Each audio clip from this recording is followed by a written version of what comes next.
بسم الله الرحمن الرحيم. الحمد لله وحده والصلاة والسلام على من لا نبي بعده. أما بعد فأعوذ بالله من الشيطان الرجيم. بسم الله الرحمن الرحيم. القارعة ما القارعة وما أدراك ما القارعة يوم يكون الناس كالفراش المبثوث وتكون الجبال كالعهن المنفوش فأما من ثقلت موازينه فهو في عيشة راضية. وقال النبي صلى الله عليه وسلم: من رأى منكم منكرا فليغيره بيده فإن لم يستطع فبلسانه فإن لم يستطع فبقلبه وذلك أضعف الإيمان أو كما قال رسول الله صلی اللہ علیہ وسلم. قابل احترام بزرگوں، اسلامی عقائد میں 3 عقیدوں کو بنیادی حیثیت حاصل ہے. عقیدہ توحید یعنی اللہ کی ذات میں کسی کو شریک نہ کرنا، اللہ کی صفات میں کسی کو شریک نہ کرنا، اللہ کے کاموں میں کسی کو شریک نہ کرنا، اللہ کے اوصاف کو کسی کے لیے ثابت نہ کرنا.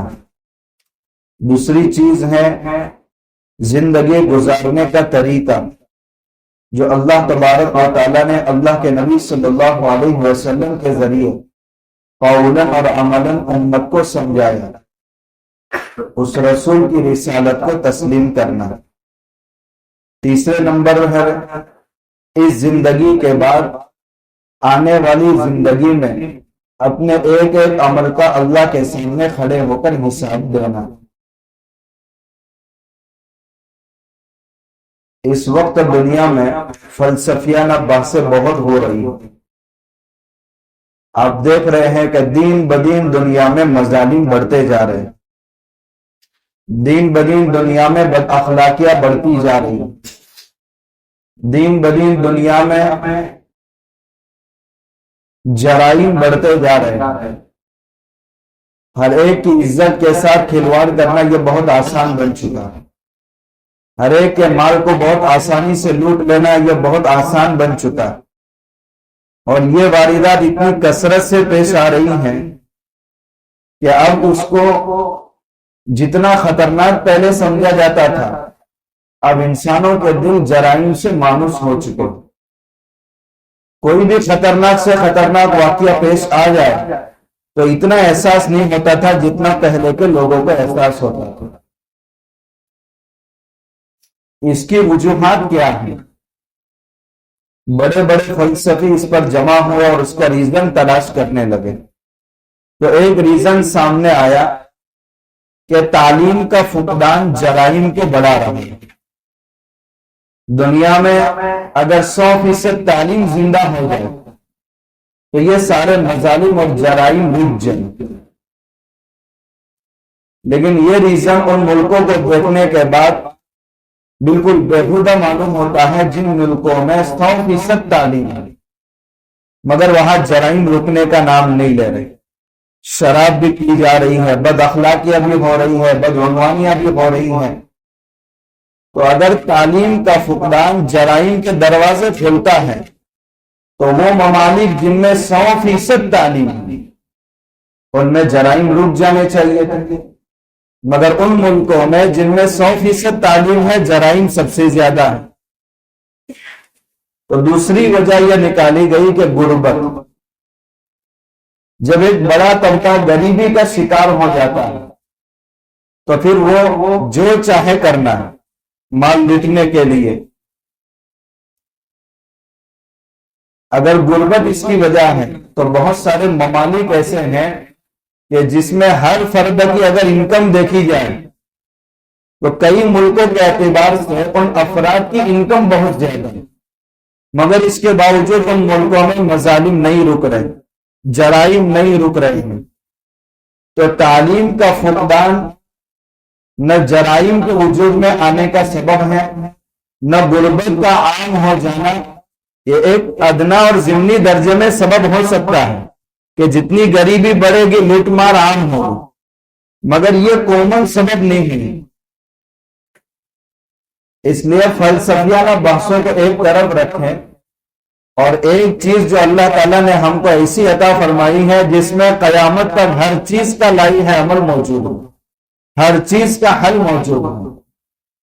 اب قرآن کریم کی جو آیتیں میں نے آپ کے سامنے سورت کی بہت مختصر آیتیں پڑھی ہیں، اس سورت کے اندر ان جرائم کو ختم کرنے کا سب سے بہترین سبب بیان کیا گیا، اور وہ ہے آخرت کی گرفتہ دینی ہو جانا، آخرت کی فکر اپنے دل پر سوار نہ ہونا۔ یہ چیز جرائم کے دروازے کو بہت تیزی سے کھولتی ہے۔ ایک انسان کو اگر اس بات کا احساس ہو جائے اور یہی فکر اس کے دل پر سوار ہو جائے کہ مجھے ایک ایک عمل کا، مجھے اپنے ایک ایک قول کا، مجھے اپنی ایک ایک سوچ کا اللہ کے دربار میں حساب دینا ہے، تو پھر وہ ہر عمل کو انجام دینے سے پہلے 1000 مرتبہ سوچے گا اور دنیا میں سارے جرائم ختم ہوں گے۔ تو آخرت کی فکر کو اپنے دل پر سوار کرنا یہ جرائم کے روکنے کا سب سے بڑا مؤثر سبب ہے، اور یہی قرآن کریم کی تعلیم۔ آج ہم مادیت کے گرداب میں اتنے پیوستہ ہو چکے ہیں کہ آخرت کی کبھی یاد تک نہیں آتی۔ اس لیے قرآن کہہ رہا ہے کہ دین کی دنیا کے معاملات میں ایک دوسرے سے آگے بڑھنے نے تم کو اتنا داخل کر دیا ہے کہ کبھی قبر تک ایک بار بھی یہ تصور نہیں آتا کہ مجھے نہ ختم ہونے والی زندگی کی تیاری کے لیے اس دنیا میں بھیجا گیا۔ حتیٰ زرتم المقابر، اسی مادیت کی لپیٹ میں تم قبر سے ملاقات کر لیتے ہو، اور اس کی تیاری کا تصور اس وقت آتا ہے جب تمہارے دونوں پیر اور تمہاری پوری لاش اس میں چلی جا چکی ہوتی ہیں۔ اس لیے ان آیات کے اندر غفلت عن الآخرت، جس کی وجہ سے دنیا میں بد اخلاقیاں، بدعنوانیاں رونما ہو رہی ہیں، اس کا تذکرہ اللہ تعالیٰ نے ان آیات میں کیا۔ اس سورت کا سب سے پہلا لفظ ہے القاریہ، جس کا معنی ہے ایسی چیز جو ہر ایک کے دل کو دہلا کر رکھ دے گی۔ یہ تو ہم اردو زبان میں سمجھانے کے لیے ایک معنی کر رہے ہیں، نہ عربی زبان کی جو تاثیر ہے اس کی کما حق تعبیر کسی زبان میں نہیں ہو سکتا۔ پھر آگے فرمایا ملقوریہ، آپ سے سوال کیا جا رہا ہے وہ دل دہلانے والی چیز کیا ہوگی، آپ کو معلوم ہے؟ وما ادراک ملقوریہ، آپ اس کا پرسپشن نہیں کر سکتے، اس دنیا میں آپ اس کا ادراک نہیں کر سکتے۔ قرآن اس انداز سے 3 جملوں میں سوال اس لیے کر رہا ہے کہ اس کی حقیقت اس وقت معلوم ہوگی جب آنکھوں سے آپ یہ معاملہ دیکھ لیں گے، ورنہ سمجھانے کے لیے دنیا میں کوئی ایسی چیز نہیں ہے کہ اس واقعے کو بتا کر کے یہ بتایا جائے کہ قیامت کا منظر ایسے ہوگا۔ اس لیے قرآن 3 لفظوں میں سوال کر رہا ہے، دل کو دہلا کر رکھ دینے والی کی چیز مل قوریہ، وہ کیا ہے؟ وما ادراک مل قوریہ، تمہیں اس کا ادراک کیسے ہو سکتا ہے؟ پھر آگے فرمایا یوم یکون الناس کالفراش المبثوث، جس دن لوگوں کی حالت یہ ہوگی کہ بے ترتیب ہو جائیں گے، جیسے منتشر پتنگے ہوتے ہیں۔ بارش کے موسم ہوتا ہے، دن میں بارش ہو اور رات کے وقت میں ہم روشنی کا انتظام کریں تو کتنے پتنگے اور کیڑے آتے ہیں، ان میں کوئی ترتیب نہیں، کوئی دائیں جانب سے آ کر ٹکرا رہا ہے، کوئی بائیں جانب سے آ کر ٹکرا رہا ہے، کوئی اوپر سے آ کر گر رہا ہے، کوئی نیچے سے اوپر جا رہا ہے۔ یہ بے ترتیب جو کیڑے ہوتے ہیں ویسی حالت انسانوں کی ہوگی۔ جب قیامت کا دوسرا سور پھونکا جائے گا، لوگ اپنی قبروں سے اٹھیں گے اور اپنا اپنا حساب دینے کے لیے میدان محشر میں جمع ہوں گے، سب بے ترتیب، کوئی ادھر سے آ رہا ہے، کوئی ادھر سے آ رہا ہے۔ کیوں؟ ہر ایک پر ایک سختہ تاریخ، نفسی نفسی کا عالم، اس کا تذکرہ مثال سے قرآن نے سمجھانے کی کوشش کی۔ آگے کی آیت میں فرمایا وَتَكُونُ الْجِبَالُ كَالْعِهْنِ الْمَنْفُوشِ، اس دن پہاڑوں کی حالت یہ ہوگی کہ دھنی ہوئی رنگین اوئی کی طرح بالکل پہاڑ اڑتے رہیں گے. ایک روئی ہو اور اس کو بالکل الگ الگ کر دیا جائے اور تیز ہوا چلے، وہ روئی کی حالت کیا ہوتی ہے. بلکہ آپ راجستھان کے ریگستانی علاقوں میں دیکھیں گے جو ریتیلے ٹیلے ہوتے ہیں وہ تیز ہوا کی وجہ سے پورے کے پورے ٹیلے اڑ جاتے ہیں. قرآن یہاں سمجھا رہا ہے کہ اس دنیا میں سب سے زیادہ مضبوط اگر کوئی چیز ہے تو وہ پہاڑ ہے. حتیٰ کہ اگر انسان کی مضبوطی کو کوئی مثال دے کر سمجھاتا ہے تو بتاتا ہے کہ انسان پہاڑ کی طرح مضبوط ہے. اللہ نے پانی کے اوپر زمین کو ٹھہرایا ہے. زمین کے پیڑ کو چار کر کے اتنے اونچی اونچی بلڈنگیں بنانا آسان نہیں تھا، انسان کا ٹھہرنا مشکل تھا. تو اللہ نے پانی پر زمین کو ٹھہرانے کے لیے پہاڑوں کو کیل کی طرح ڈال دیا. اب زمین حرکت نہیں کر رہی پانی پر ہونے کے باوجود، تو پہاڑ کی مضبوطی کا اندازہ لگائے. اللہ تعالیٰ فرماتے ہیں وہ قیامت کا بھیانک اثر انسان نہیں پہاڑوں پر ایسا ہوگا کہ وہ پہاڑ روح کے گالوں کی طرح اڑتے پھریں گے. اللہ نے آگے فرمایا ہے دوسری جگہ میں وَيَوْمَ تَمُرُّ مَرَّ السَّحَابُ وَهِيَ تَمُرُّ مَرَّ السَّحَابِ، تو وہ پہاڑ بادلوں کی طرح ایک دوسری جگہ چلتے پھریں گے. آگے فرمایا فَأَمَّا مَنْ ثَقُلَتْ مَوَازِينُهُ، جب یہ بھیانک منظر ہوگا جس کا اثر ہر ایک پر ہوگا تو اس وقت دہشت کا یہ عالم ہوگا تو ہمارا کیا ہوگا. اللہ نے فرمایا جس کے اعمال وزن دار ہوں گے اس کو تو اس کی من چاہی زندگی مل جائے گی. فَهُوَ فِي عِيشَةٍ رَاضِيَةٍ وَأَمَّا مَنْ خَفَّتْ مَوَازِينُهُ، اور جس کے اعمال ہلکے ہوں گے فَأُمُّهُ هَاوِيَةٌ، اس کا ٹھکانہ ہاویہ ہوگا. وَمَا أَدْرَاكَ مَا هِيَ، ہاویہ کیا ہے اس کا تم تصور نہیں کر سکتے. نار حامیہ، ایک بھڑکی ہوئی مشتعل آگ ہوگی جس میں شعلے بھڑک رہے ہیں، اور اس آگ کے اندر ان لوگوں کو داخل کیا جائے گا جن کے اعمال ہلکے ہوں گے. اس صورت کے اندر ہر ایک انسان کو اپنی آخرت کے بارے میں بہت متفکر کیا. اللہ تعالیٰ نے فرمایا الذی خلق الموت والحیات لیبلوکم ایکم احسن عملا، تمہاری موت اور زندگی کا مالک اللہ ہے. زندگی اللہ نے اس لیے دی ہے تاکہ تم کو آخرت کی زندگی میں آزمایا جائے کہ تم میں اچھے عمل کرنے والا کون ہے. اکثر عمل اور احسن عمل ان دونوں میں فرق ہے. اکثر عمل کا مطلب یہ ہے کہ عمل کی مقدار بہت زیادہ ہے، اور احسن عمل کا مطلب یہ ہے کہ عمل کی مقدار زیادہ نہیں ہے مگر جتنا کیا ہے اس کو اچھا کیا. تو اللہ تعالیٰ ہماری زندگی سے مقصود جو آزمائش ہے وہ احسن عمل ہے. جتنا کرو اچھا کرو، زیادہ کرنے کے چکر میں مت پڑو، بلکہ جتنا کرو اچھا کرو جو اللہ کو پسند آئے، اور جس کا وزن اللہ کے وہاں بہت ہے. آگے اس کی تشریح آ رہی ہے کہ وہ احسن عمل کے لیے کیا کیا شرائط ہیں. وہ اعمال جو وزندار ہوں گے کل قیامت کے دن وہ کون سے اعمال ہوں گے جن میں کتنی باتیں پائی جائیں. لیکن اس صورت کے اندر اگر انسان غور کرے تو اس کو اپنی آخرت یاد آئے گا. بس اوقات اپنی زندگی میں اللہ نے راحت کے اسباب پیدا کیے ہیں مگر ان راحت کے اسباب کو حاصل کرنے میں پوری زندگی سر پر ہو جاتی ہے اور انسان آخرت کے راحت کے اسباب بھول جاتا ہے. اس لیے فرمایا کہ اپنے کل قیامت کے دن کو یاد کرو جس کی وحشت ہر انسان کے دل پر تاری ہوگی. دل گھبرائے ہوئے ہوں گے. فَأَمَّا مَنْ ثَقُلَتْ مَوَازِينُهُ، یہ وضاحت طلب آیت ہے. جن کے اعمال وزندار ہوں گے، کیونکہ پہلے جو میں نے بتایا اگر یہی صورت ہمیں کما حد تک سمجھ میں آ جائے اور دنیا کا ہر انسان اگر اس عقیدے پر ایمان لے آئے اور ایمان والے اس آیت پر اپنا ایمان مضبوط کر لے تو پھر سارے جرائم ساری دنیا سے رک جائیں گے۔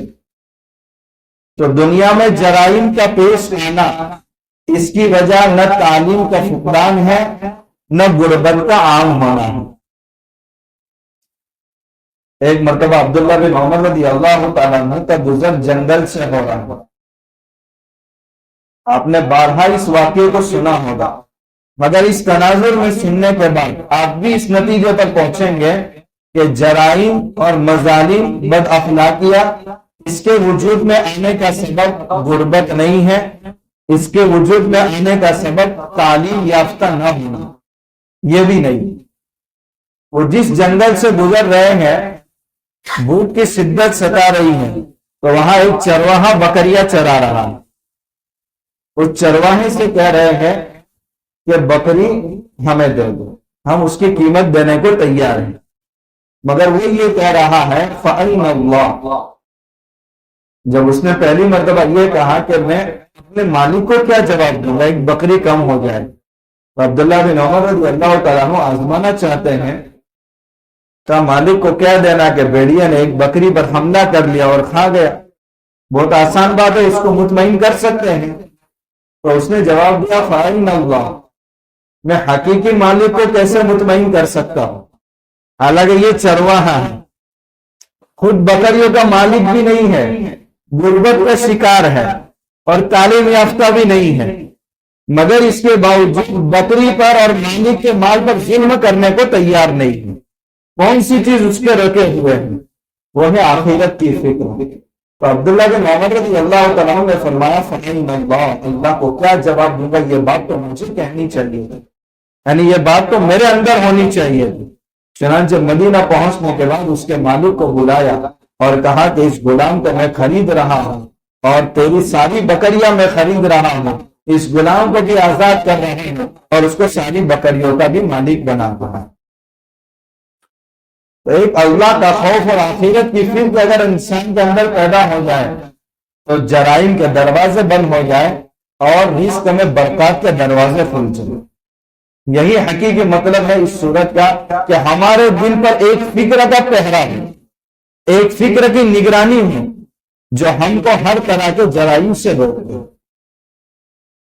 پھر جو آیت وضاحت طلب ہے فَأَمَّا مَنْ ثَقُلَتْ مَوَازِينُهُ، یہ ہولناک منظر سے وہی حضرات عافیت کے ساتھ نکل پائیں گے جن کے اعمال وزندار ہوں گے، اور جن کے اعمال وزندار ہوں گے وہ بالکل خوشی خوشی زندگی گزارے گا، بلکہ جو چاہے گا اس کو وہ ملے گا۔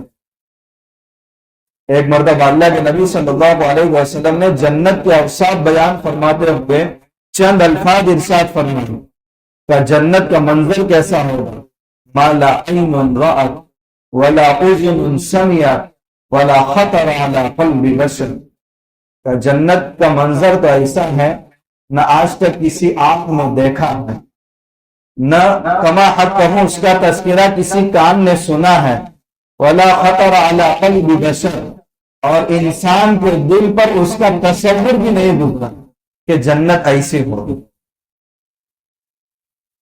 وَلَكُمْ فِيهَا مَا تَشْتَهِي أَنفُسُكُمْ، تم جو چاہو گے وہ تمہیں ملے گا۔ وَلَكُمْ فِيهَا مَا تَدَّعُونَ، تمہاری خواہش جو ہوگی اس سے پہلے وہ چیز تمہارے سامنے حاضر ہو جائے گی۔ یہ آیت جب حضرت مولانا الیاس صاحب رحمۃ اللہ علیہ بیان فرما رہے تھے تو ایک میوات جی نے کہا حضرت حقہ ملے گا، ان کو حقہ بہت پسند ہے، تو حضرت نے فرمایا حقہ تو ملے گا مگر جلانے کے لیے جہنم میں جانا پڑے گا، تو حضرت نہیں چاہیے تو وَلَكُمْ فِيهَا مَا تَشْتَهِي أَنفُسُكُمْ وَلَكُمْ فِيهَا مَا تَدَّعُونَ۔ یہ زندگی صرف جنت کی زندگی ہے، اس کے علاوہ کوئی زندگی نہیں ہے۔ لیکن دنیا میں خوشی کے ساتھ غم کا کانٹا لگا ہوا ہے، کروڑوں روپے ہاتھ میں آ گیا تو دھڑکا لگا میری وکٹ نہ گر جائے، یا میں تو ابھی بہت لمبے زمانے تک زندہ رہوں گا مگر یہ مال چوری نہ ہو جائے اگر کسی کو پتہ چل گیا۔ تو یہاں نعمت مل جاتی ہے تو غم کا کانٹا لگا ہوا رہتا ہے، دسترخوان پر ہر طرح کے کھانے چنے ہوئے ہیں، دل بھی چاہ رہا ہے مگر غم کا کانٹا لگا ہوا ہے، اگر یہ چیز حد سے زیادہ کھا لی تو صحت خراب نہیں ہو جائے۔ بدہضمی نہ ہو جائے، علاج بہت لمبی دیر تک کرانا نہ پڑے۔ تو یہ دنیا کی زندگی ایسی زندگی ہے جس میں خوشی کے ساتھ غم کا کانٹا لگا ہوا، اور آخرت میں جہنم کی زندگی ایسے ہوئی کہ جہاں آپ راحت تلاش ہی نہیں کر سکتے۔ دنیا میں اگر آپ بیمار ہو گئے تو علاج کے لیے ڈاکٹر آپ کو مل جائیں گے، عیادت کے لیے آپ کے قریبی دوست احباب آپ کے پاس آ جائیں گے، خرچے کا انتظام نہیں ہے تو رشتہ دار آپ کا سہارا بن جائیں گے۔ مگر جہنم، جس سے اللہ ہم سب کی پوری امت مسلمہ کی حفاظت فرمائے، اگر وہاں بد نصیب لوگوں کا داخلہ ہو گیا تو وہاں نہ علاج ہوگا، نہ کوئی تسلی دینے والا ہوگا، اور نہ وہاں کوئی ساتھ دینے والا، کوئی سہارا ہوگا۔ جنت ہی ایک ایسی زندگی ہے، فَهُوَ فِي عِيشَةٍ رَاضِيَةٍ، وہ خوشی ہی خوشی ہے، غم کا تصور نہیں ہے۔ اس لیے اللہ نے فرمایا جن کے اعمال وزن دار ہوں گے۔ یہاں دو باتوں پر اشکال ہوتا ہے، لیکن ان اشکالات کو آج کے زمانے میں سمجھنا کچھ بھی مشکل نہیں ہے۔ پہلے زمانے میں جب سائنس نے ترقی نہیں کی تھی، اس وقت ان اشکالات کو سمجھنا بہت مشکل ہو رہا تھا۔ پہلا اشکال اس آیت پر یہ ہو رہا ہے کہ اعمال، جب ہم نماز پڑھتے ہیں، اب یہ ایک ہوا اور ختم ہو گیا، اب ہمیں بھی نظر نہیں آ رہا ہے، تو جو اعمال کرنے کے بعد ختم ہو جاتے ہیں ان کا وزن کیسے ہوگا؟ حالانکہ اللہ تعالیٰ قرآن میں فرماتا ہے وَنَضَعُ الْمَوَازِينَ الْقِسْطَ لِيَوْمِ الْقِيَامَةِ، ہم کو یا قیامت کے دن ترازو کو قائم کریں گے اور تمہارے اعمال کو تولیں گے۔ تو اعمال تو ہم کو دکھتے نہیں ہیں، ان کا وزن کیسے ہوگا؟ لیکن آج اللہ نے جن انسانوں کو محدود عقل دی ہے، انہوں نے ایسی مشینیں ایجاد کر لی ہیں کہ نہ نظر آنے والی چیزوں کا بھی وہ وزن کر کے دکھاتے ہیں۔ گرمی کا ٹیمپریچر کتنا ہے، سردی کا ٹیمپریچر کتنا ہے، شوگر کتنا ہے، خون کا پریشر بدن میں کتنا ہے، ساری چیزیں بتائی جا رہی، حالانکہ ایک چیز بھی انسان کو اپنی آنکھ سے نظر نہیں آتی۔ تو جب انسان اپنی محدود عقل کے ذریعے ایسی مشینیں وجود میں لاتا ہے کہ جن سے نہ نظر آنے والی چیزوں کا آسانی سے وزن ہو جاتا ہے، تو اللہ کے لیے کیا مشکل ہے کہ ایسے پیمانے ایجاد کر لے جن میں ہمارے نہ دکھائی دینے والے اعمال کا وزن ہو۔ یہ ایک جواب ہے۔ دوسرا جواب یہ ہے کہ کل قیامت کے دن نماز ایک مجسم شکل میں ہوگی، روزے مجسم شکل میں ہوں گے، قرآن ایک مجسم شکل کے اندر ہوگا، اور ان کا وزن کیا جائے گا۔ یوم تجد کل نفس ما عملت من خیر محضرا، جو نیک عمل کیا ہے انسان اپنے سامنے ان کو دیکھے گا۔ تو پہلا اشکال تو ختم ہو گیا۔ دوسرا اشکال یہ ہوگا کہ اللہ کو نہیں معلوم کہ کس کے اعمال وزن دار ہیں اور کس کے اعمال ہلکے ہیں، تو اللہ تو ڈائریکٹ فیصلے کر سکتا ہے تم جنت میں جاؤ، تم جہنم میں جاؤ۔ اللہ کو اعمال کا وزن کرنے کی کیا ضرورت ہے؟ لیکن کل قیامت کے دن اللہ تعالیٰ ایسا انصاف فرمائیں گے کہ مجرم کو اپنے مجرم ہونے کا پورا اقرار ہو جائے گا، انکار ہی نہیں کر سکے گا۔ اس لیے اللہ سب کے سامنے وزن کا عمل کریں گے، عمل کا وزن کریں گے۔ اس دنیا کے اندر ہم دیکھ رہے ہیں کہ جس جج کو معلوم ہے کہ یہ شخص مجرم ہے، مگر اس کے باوجود فوراً اس کو جیل کی سلاخوں کے پیچھے نہیں ڈالا جاتا، بلکہ اس کے جرم پر دو گواہ گواہی دیتے ہیں، پوری مقدمے کی کاروائی ہوتی ہے، اور مجرم کو اپنے جرم کا پورا اقرار ہو جاتا ہے جب تک سزا نہیں دی جاتی، جب پورا اقرار ہو جاتا ہے۔ حالانکہ جج کو معلوم ہے کہ مجرم یہی ہے، مگر اس کے باوجود پورے کیس کی کاروائی ہوتی ہے۔ جب دنیا کی عدالت کا یہ قانون ہے اور مجرم کو اپنے جرم کا جب تک اقرار نہیں ہو جاتا، جب تک سزا کے حوالے نہیں کیا جاتا، کل قیامت کے دن اللہ تعالیٰ بھی مجرموں کے لیے کوئی آپشن باقی نہیں رکھیں گے، سارے حجت کام ہو جائے گی، اور جب ان کو اپنے جرائم کا اقرار ہو جائے گا اللہ تعالیٰ ان کو جہنم کے حوالے کریں گے۔ تو دونوں اشکال اس آیت پر سے حل ہوں گے۔ تیسری بات، اعمال وزندار ہوں گے تو کن کے اعمال وزندار ہوں گے اور کن کے اعمال ہلکے ہوں گے؟ دیکھیں، اعمال کو وزندار بنانے کے لیے 3 شرطیں ہیں۔ سب سے پہلی شرط ہے ایمان کا ہونا، دوسری شرط ہے صدق کا ہونا، یعنی اس عمل کا اللہ کے نبی صلی اللہ علیہ وسلم کی سنت اور شریعت سے میچ کھانا. اور تیسری چیز ہے اس عمل میں اخلاص کا ہونا. یہ تین چیزیں بیک وقت پائے جانا ضروری ہے. ایک چیز پائی گئی باقی دو چیزیں نہیں ہے تو اعمال وزندار نہیں ہوں گے. یہ تینوں چیزیں پائی جائے گی تبھی اعمال وزندار بنیں گے. دنیا میں بہت سارے غیر مسلم ایسے ہیں کہ جن کے اخلاق مسلمانوں سے زیادہ اچھے ہیں, جن کے خدمات مسلمانوں سے زیادہ اچھی ہیں. لنگر کھانے ان کے بہت چل رہے ہیں, بھوکوں کو کھانا کھلا رہے ہیں, پیاسوں کو پانی پلا رہے ہیں, ہاسپٹل بڑے بڑے بنے ہوئے تھے جن میں فری میں علاج ہو رہا ہے, لیکن ان کے ان کثیر تعداد میں اعمال کا وزن کل قیامت کے دن کچھ بھی نہیں ہوگا.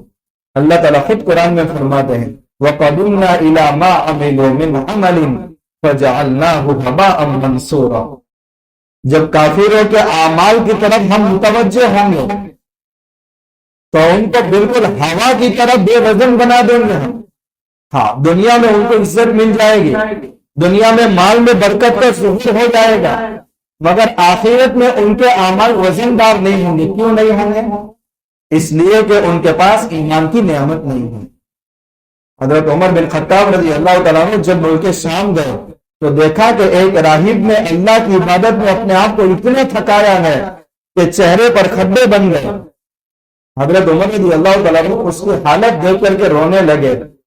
قرآن کی وہ آیت عاملۃ ناصبہ, یعنی دنیا میں بہت سارے انسان ایسے ہیں کہ جو اپنے آپ کو بہت زیادہ تھکانے والے, مگر آخرت میں ان کو اس تھکن اور اس اعمال کا کوئی وزن نہیں ہوگا, کیونکہ وہ راہب حضور کی رسالت پر ایمان نہیں لایا. تو اتنا پوری زندگی تھکانے کے باوجود آخرت میں اس کو کچھ بھی بدلہ نہیں ملے گا. تو اعمال کو وزندار بنانے کے لیے سب سے پہلی چیز ہے ایمان کا ہونا. الذین ظل سعیہم فی الحیاۃ الدنیا. خود اللہ کے نبی صلی اللہ علیہ وسلم کو بتایا جا رہا ہے, قل, اے نبی آپ فرما دیجئے, هل ننبئکم بالاخسرین اعمالا, کیا میں تمہیں بتاؤں کہ اعمال کے اعتبار سے کل خسارے میں کون کون لوگ ہوں گے؟ یہ وہی لوگ ہوں گے جنہوں نے دنیا میں اتنی کوششیں کی اور یہ سمجھتے رہے کہ ہم اچھے کام کر رہے ہیں, مگر ان کاموں کا رتی برابر ان کے بدلہ نہیں ملے گا. ابھی تک اعمال ہوں, ان کے سارے عمل بے وزن ہو کر کے رہ جائیں. کیوں؟ ایمان کی نعمت سے محروم ہوں. تو اعمال کو وزندار بنانے کے لیے پہلی چیز ایمان. اللہ ہم سب کو کامل ایمان عطا فرمائے. دوسری چیز ہے صدق, یعنی اس چیز کا شریعت اور سنت کے مطابق ہونا. ایک انسان بظاہر اچھا عمل کر رہا ہے, ایمان کی حالت میں کر رہا ہے, مگر حضور کے طریقے کے مطابق نہیں کر رہا ہے, تو کل قیامت کے دن یہ عمل لے کر آئے گا مگر یہ بے وزن ہوگا. ایک شخص ہے, فجر کی نماز 2 رکعت فرض ہے, مگر کہہ رہا ہے میں 3 یا 4 پڑھوں گا. تو 3 یا 4 پڑھنا اچھا عمل ہے, مگر سنت کے مطابق نہیں ہے. جب سنت کے مطابق نہیں ہے تو 3 رکعت پڑھنے کی وجہ سے تیسری کا ثواب تو دور کی نہیں, تیسری رکعت پہلی 2 رکعتوں کا ثواب بھی ختم کر دے گا. تو عمل ہونا, عمل کے ساتھ ایمان ہونا, اور ایمان کے ساتھ اس عمل کا سنت کے مطابق ہونا بھی ضروری ہے. ایک مرتبہ اللہ کے نبی صلی اللہ علیہ وسلم مسجد میں تشریف فرما تھے. ایک دیہاتی صحابی مسجد میں تشریف لائے اور کونے میں نماز پڑھنے لگے. جلدی جلدی نماز پڑھ کر تاکہ حضور سے ملاقات ہو, فوراً اللہ کے نبی صلی اللہ علیہ وسلم کے پاس آئے, سلام کیا. آپ نے سلام کا جواب دیا اور کہا ارجع فصلی فانک لم تصلی, واپس جاؤ, نماز پڑھو, تم نے نماز نہیں پڑھی. حالانکہ نماز پڑھ کر آئے ہیں, ایمان کی حالت میں پڑھ کر آئے ہیں, مگر حضور فرما رہے ہیں یہ نماز بے وزن ہے. وہ واپس گئے, دوبارہ ویسی نماز پڑھ کر آئے, حضور نے پھر واپس بھیجا. تیسری بار آئے, حضور نے پھر واپس بھیجا. چوتھی مرتبہ آئے اور کہا یا رسول اللہ مجھے نماز کا طریقہ سکھائے, کون سی نماز وزندار ہوتی ہے. تو آپ صلی اللہ علیہ وسلم پورا نماز کا طریقہ سکھائیں کہ جب نماز پڑھو تو اطمینان سے اللہ اکبر کہو, قیام اطمینان سے کرو, رکوع اطمینان سے کرو, قوما اطمینان سے کرو, سجدہ اطمینان سے کرو, جو سجدوں کے درمیان جو جلسہ ہوتا ہے وہ اطمینان سے کرو. اس کو ہم تعدیل ارکان کہتے ہیں. تو نماز بھی پڑھنا ہے مگر وہ سنت کے مطابق. اگر وہ نماز سنت کے مطابق نہیں ہے تو وہ عمل بے وزن ہو جائے گا. آج دیکھ رہے ہیں نا دنیا میں حضرت حسین کے نام پر لوگ کیسی کیسی اپنے آپ کو تکلیفیں دے رہے ہیں، حالانکہ ایک نیک جذبے کے تحت کہ ہم ان کی شہادت کا غم منا رہے ہیں، مگر اللہ کے نبی صلی اللہ علیہ وسلم سے یہ عمل ثابت نہیں ہے. تو کل اتنی تکلیفیں جن میں کتنے لوگوں کی جان چلی جاتی ہے، جن میں کتنے لوگوں کی صحت ختم ہو جاتی ہے، لیکن یہ سارے اعمال کل قیامت کے دن بے وزن ہوں گے. کیوں؟ اس لیے کہ ان کا ثبوت سنت سے نہیں ہے، ان کا ثبوت اللہ کے نبی صلی اللہ علیہ وسلم کے عمل سے میچ نہیں کھاتا. تو یہ دوسری چیز ایمان کی حالت میں عمل ہونا اور وہ سنت کے مطابق عمل ہونا. اور تیسری چیز ہے جو بھی عمل کرے اخلاص کے ساتھ کرے، دکھاوا نہ، اللہ کو راضی کرنا مقصود ہو. اور اس شریف میں روایت ہے کہ ایک شخص ایک جنگل سے گزر رہا تھا اور سخت پیاس کی شدت اس کو ستا رہی تھی. اب وہاں اس کا ایک کنویں پر پہنچنا ہوا جس کنویں پر رسی اور ڈور نہیں ہے، مگر پہلے زمانے میں جو کنویں پر من بنی ہوئی نہیں ہوتی تھی تو بوڑھے لوگ کیا کرتے تھے، کنویں کے اندر کھانے بنا دیتے تھے تاکہ پیر سے اور ہاتھ سے پکڑ کر اترنا آسان ہو، چڑھنا آسان ہو. پرانے زمانے کے کھیتوں کے جو کنویں بنے ہوئے ہوتے تھے وہ ویسے ہی تھے. تو وہ شخص اپنی پیاس بجھانے کے لیے کنویں میں اترا اور پھر انہی کھانوں پر ہاتھ رکھ کر کے اوپر چڑھ گئے. مگر جب باہر نکلا تو دیکھا کہ کتا گیلی مٹی چاٹ رہا ہے. اس نے دیکھا کہ پیاس کی شدت میں محسوس کر چکا ہوں، یہ کتا بھی اتنا پیاسا ہے تو اس کو کتنی تکلیف ہو رہی ہوگی. رسی اور ڈول نہیں ہے، کوئی دیکھنے والا نہیں ہے، لیکن وہ اترا، چمڑے کا موزہ تھا اس کے پاس. کنویں میں اتر کر کے چمڑے کا موزہ پانی سے بھرا اور دانتوں سے اچھی طریقے سے مضبوطی سے پکڑا اور اوپر آیا اور کتے کو پانی پلایا. بخاری شریف کے الفاظ فشکر اللہ وغفر اللہ. اللہ نے اس عمل کی اتنی قدر فرمائی کہ اس کی مغفرت فرما دی. حالانکہ یہ ایک معمولی عمل ہے، کسی انسان کی خدمت نہیں کی ہے بلکہ کتے کی جس کو ہر کوئی دھتکارتا ہے، مگر اللہ کو راضی کرنے کے لیے عمل کیا ہے تو اللہ نے اس کی مغفرت فرما دی. اس لیے اللہ کے نبی صلی اللہ علیہ وسلم فرمایا لا تحقرن من المعروف شیئا، کسی نیکی کو بھی حقیر مت سمجھو، کس میں نجات اللہ نے چھپائی ہے. خلاصہ کلام یہ ہوا کہ ہمارے اعمال کل قیامت کے دن جو وزنی بنیں گے اور اس کے بعد ہم کو ایسی زندگی دی جائے گی جو ہماری من پسند کے مطابق ہوگی، اس کے لیے شرط ہے کہ ان وزن دار اعمال کو بنانے کے لیے ایمان ہو، سنت کے مطابق وہ عمل ہو اور اخلاص کے ساتھ وہ عمل ہو. کل قیامت کے دن ایسے بہت سارے بندے ہوں گے جنہوں نے نماز پڑھی ہوگی اور لوگوں کو دکھلانے کے لیے نماز پڑھی ہوگی، تو اللہ تعالیٰ کہیں گے یہ نماز جس کے لیے پڑھی تھی، یہ کام جس کے لیے کیا تھا، جا کر اس کے پاس سے ثواب لے لیں، آج اس کے میرے پاس سے اس کا کوئی بدلہ نہیں ملے گا. فقد اشرک باللہ. اس لیے معمولی عمل ہو مگر اخلاص کے ساتھ ہو، ہماری نیت درست ہو کہ میں یہ کام اللہ کو راضی کرنے کے لیے کر رہا ہوں اور کوئی میرا مقصد نہیں ہے کہ دنیا مجھے عزت والی سمجھے یا دنیا میری تعریف کرے. ایسے اعمال کا کوئی وزن نہیں ہوتا. اس لیے آگے فرمایا وَأَمَّا مَنْ خَفَّتْ مَوَازِينُهُ، جن کے اعمال بہت ہلکے ہوں گے، بے وزن ہوں گے، ان کا ٹھکانہ ایسی آگ ہوگی جو بہت زیادہ مشتعل ہوگی. اللہ ہم سب کی حفاظت فرمائے. اس کے بعد جو دوسرے نمبر کی میں نے روایت پڑھی تھی، من رأى منکم منکرا فلیغیرہ بیدہ، تم میں سے کوئی شخص منکر کو دیکھے، یعنی دین کے معاملے میں ایسا کام دیکھے جس کا قرآن و سنت سے کوئی ثبوت نہیں ہے، فلیغیرہ بیدہ، اللہ نے ہمت دے رکھی ہے تو اپنے ہاتھ سے اس کو روکے. دیکھیں دنیاوی امور میں جب کوئی اجنبی چیز ہمارے اندر داخل ہو جاتی ہے تو انسان بے چین ہو جاتا ہے. آگ کے اندر تنکا چلا گیا، آگ کے اندر ریت کا ذرہ چلا گیا، ایک کھٹک محسوس ہوتی ہے. جب تک وہ نکلتا نہیں انسان کی بے چینی ختم نہیں ہوتی. شاندار چائے اور کافی بنائی اور مکھی اس کے اندر گر گئی. ارے یہ تو ڈیولپمنٹ ہوا، چائے میں ترقی ہوئی ہے، پھر بے چینی کیسی؟ مگر جب تک مکھی نکل نہیں جاتی اس کی بے چینی ختم نہیں ہوتی. کیونکہ ایک اجنبی چیز جب ہماری دنیاوی امور میں داخل ہو جاتی ہے تو انسان کو بے چین کر کے رکھ دیتی. گھر کے جس کمرے میں آپ سو رہے ہیں وہاں سانپ داخل ہو گئے، آپ نے دیکھا بھی یا نہیں دیکھا، مگر چھوٹا سا بچہ نہ سمجھ بتا رہا ہے کہ وہاں کچھ ہوا ہے. اس کمرے میں آپ رات بھر سوئیں گے، سانپ نکالنے والے کو یا مارنے والے کو بلائیں گے جب تک بے چینی ختم نہیں ہوتی. کیونکہ ایک ایسی اجنبی چیز ہمارے گھر کے اندر داخل ہو گئی. رات میں مچھر پریشان کر رہے، مچھردانی کا انتظام کیا، مگر 2 مچھر اس میں ڈوب گئے. اب وہ آپ کا کتنا ایک ماشا ایک رتی خون چوسنے والے ہیں، پھر اس کے بعد وہ بھی سو جائیں گے، آپ بھی سو جائیں گے.